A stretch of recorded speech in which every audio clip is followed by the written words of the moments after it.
Welcome to ProfitDig. ProfitDig's video channel. Yes. Yeah.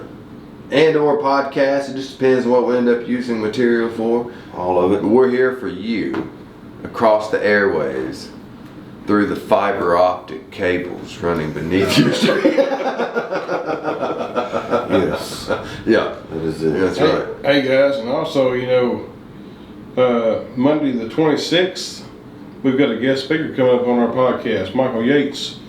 He's a very well-known construction guy here in Middle Tennessee, and he knows the ins and outs of construction. I think he's in healthcare now. He designs and develops healthcare facilities, but he's done great work. He's done utilities. He's been in aspects of all of it. Yeah. Well, awesome. So that's coming up in a couple of weeks, and y'all need to put that on your calendars. And that will be our first guest podcast. It will be our first guest video. podcast. Yeah. So these people are tired of hearing you talk, Dad. No, I know. I'm sure they are. Yeah, I'm sure. Yeah. I'm sure. They're telling us how to promote your business. Yeah. It's like, you're ready for something new. I get it. I get it.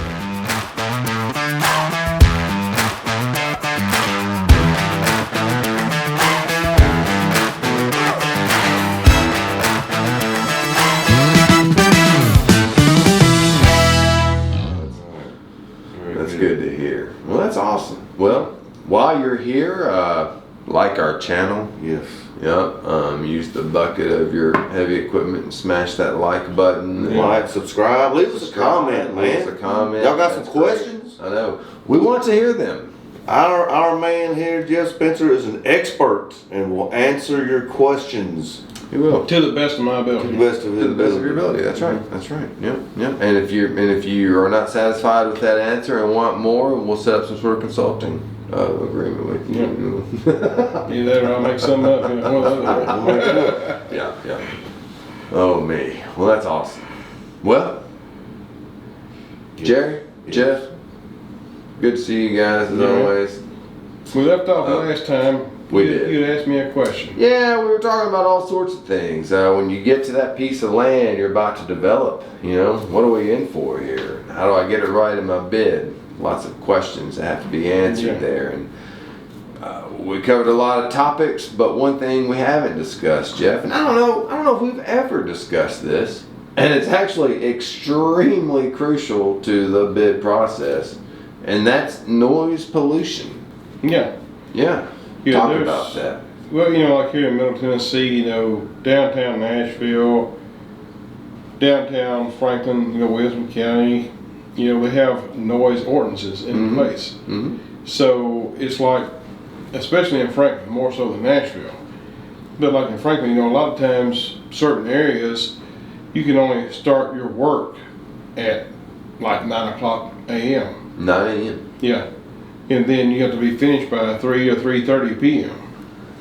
And so, you have a lot of noise restrictions that you have to comply with. Yeah. So if you don't know that up front, your production, no matter what it is, if you're based on a 9-hour day, now you're restricted to like a 7-hour day. You're losing 2 hours per day worth of production. Yeah. So, you gotta be able to allocate that into your bid process, and like where it may take you 20 days to do this job or 60 days to do this job, you may have to add another 20% onto it to allow for the allotted time that city portion gives you to work in. So it's very crucial, to know the area you're working in and what the restrictions are and what you can and can't do in that certain area. Right.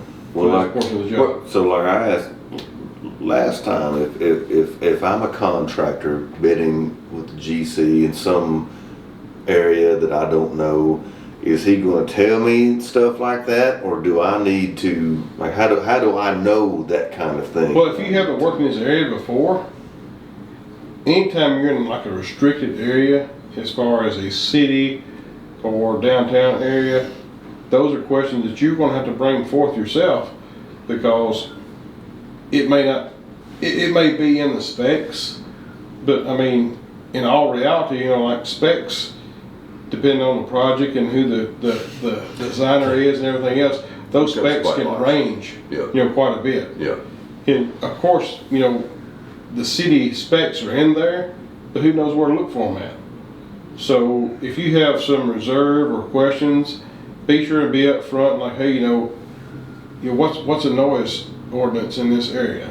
If I got any restrictions, can I only work certain times a day? And a lot of times, like downtown Nashville, when you get into like your 1st, 2nd, 3rd, 4th, all the way up to 8th Avenue areas, they're so heavily populated in such a tourist area that a lot of times, if you're working in the street, you're restricted to nighttime work. Like a lot of times, you can't come into midnight and start work. And then you have to be out of the street by like 5:30 or 6 o'clock a.m., whatever it may be. So you need to know that up front in the bid process, because you're going to be paying your guys overtime, because more than likely they're going to be working overtime, working at night, and then you're going to lose production for that crew for the following day because they're going to be sleeping. Yeah. Right. So there's a lot of scenarios you got to look at when you're bidding this particular project. Well, just intuitively, like, I don't know if I would necessarily think, oh yeah, my guys aren't going to be able to start working until 9 o'clock in the morning. In my head, I'm probably thinking we're going to be out there early, hitting it. Right. So yeah, absolutely. Well, I was going to question. All right, what am I looking? And I know this can vary by metropolitan, whatever, but I violate that noise ordinance. I mean, am I getting a slap on the wrist? Sometimes you slap on the wrist, and you generally get a warning or two. But then there's penalties. Yeah. They're gonna inflict penalties on you, and that's something else that you haven't acquired in your bid process. So that's just added cost that you're gonna have to eat. Yeah. And me as a project manager and an estimator, generally I will allow for 1 or 2 of those. So you need to elevate your bid just a little bit, for miscellaneous stuff that's unforeseen, fines, whatever it may be. But yeah, you need to be prepared, because it's going to happen. Yeah. And your guys out there, our guys go out there all the time, and they start early. Even if their restrictions are 9 a.m., they'll get there 6:30, 7 o'clock in the morning. They'll go and be greasing equipment and stuff. Well, when you start a piece of equipment, if you've got homeowners around there, one call, one complaint, like, hey, so-and-so over here started their equipment up at 7 o'clock this morning, they're going to come out and they're going to pay you a visit. First time, it's like, hey, don't do it again. More than likely, the second time, you're going to get penalized. You're going to get a fine. Now, you mentioned something that was interesting. You talked about how, okay, we can't fire that equipment up till 9, but my guys are still out there early, greasing up equipment, getting stuff ready to go. Because you can't just say, because I can only work 6 hours a day, I'm only going to pay my guys for 6 hours of work. They signed on for a 40-hour plus work week, and so So we got to have them on that site, and we got to have them doing something. Doing something, yeah. It's hard to send them to another site early in the morning and only work an hour and a half, and pack up and go somewhere else. Yeah, it doesn't make sense. So their time's going to be allotted. Whether they're working or not, you're going to pay that time. Yeah. You can have them at your shop, cleaning up, working on, some kind of changing oil, maintenance and stuff, whatever it may be, and then go to the job site. But you're still paying them, and your time is charged to that job, because they have no other job to go to. Right. So you got to think ahead, and like these are possibilities that I've got to inquire as far as from start this job to finish this job. I'm going to have a lot of time. It's going to be like bullshit time. Yeah. Can I ask you a personal question? You bet.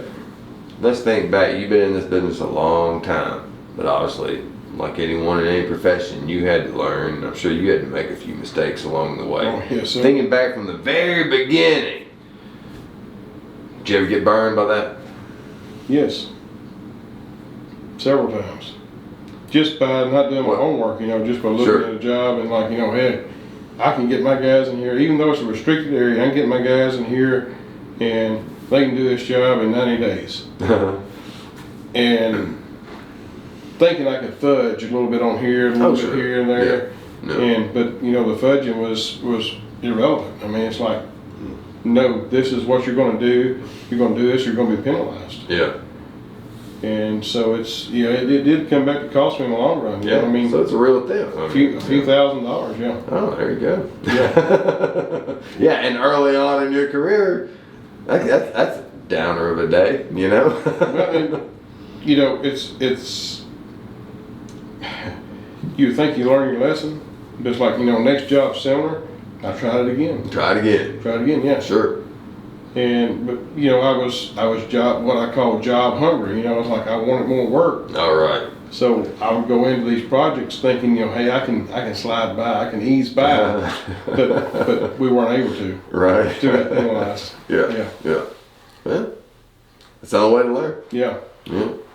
Well, what about this? So if I'm a small contractor who is working mostly in more rural environments, am I better off like staying in that kind of area versus trying to go into the city if I don't really understand everything that how that changes the whole situation? Not necessarily, but you hit the nail on the head. You know, if you're used to working in that environment, you know, don't just think you can go in and take charge of this new environment. Do your homework. Stay in that field you're comfortable with until you find out what it takes you to be able to go in, because there's really good money. You know, and I don't want y'all to take this in the wrong way in saying, you know, we want you to stay away from this type of work. You can actually make more money doing this kind of work, but you've got to figure out what your threshold is, because your GCs you're bidding to, they already know there's going to be elevated prices. They know that there's other subcontractors out there that are allocating for these certain things. And so if you come in really cheap, they're going to take advantage of you, and they're going to let you learn the hard way. So Right. They love those guys. right, stay over here where you're comfortable with and make your money, but in the process of doing that, you know, be researching. Find out what it takes to work in these constricted areas, you know, to where you got all these restrictions and codes and so on and so forth, to where that you can go in and feel comfortable and come out, you know, at a more than profitable than what you normally do over here. Because like over here you might be 15-20% profit, over here you might be 30-40% profit. Yeah. Or, you know, if you have enough of that 20% profit to hire an estimator that already has experience with that, then you hook that estimator up with a subscription to ProfitDig. That's right. Then it's all accounted for. But just I guess what I'm saying, you know, don't go in and be someone else's guinea pig. You know, do your homework, know what it's going to cost you to work in these areas and what your potential, you know, cost could be. Yeah.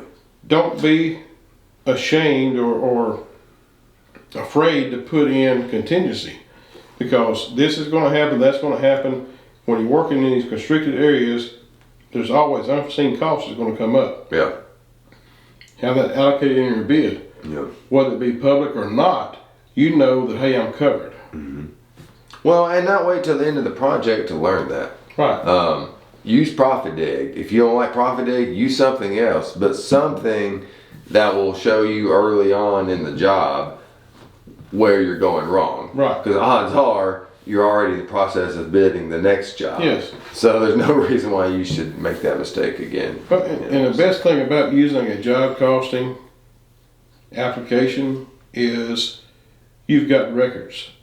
So if you do make a mistake and go in this project and you lose your ass on it, with ProfitDig or some of these other companies out here that do the same thing we do, which by the way is a whole lot more expensive than we are. But anyway, but if you do, just, you know, if you're not using those, you have no way to track it. But if you do use something to track your job cost, if you have a major hiccup and you've lost your ass on this job, the next job that comes, it may be 6 months, it may be a year down the road. Yeah. You say, hey, I've done a job like this a year ago. It's very similar. Let me go back and look at it. You can pull that up in your archives and say, oh yeah, this wasn't that great a job. Where did I go wrong? And by tracking your cost through ProfitDig, which we are the only application out there that gives you bidding and job costing all in one application for a very low price, you can look back and see that, hey, I lost my money and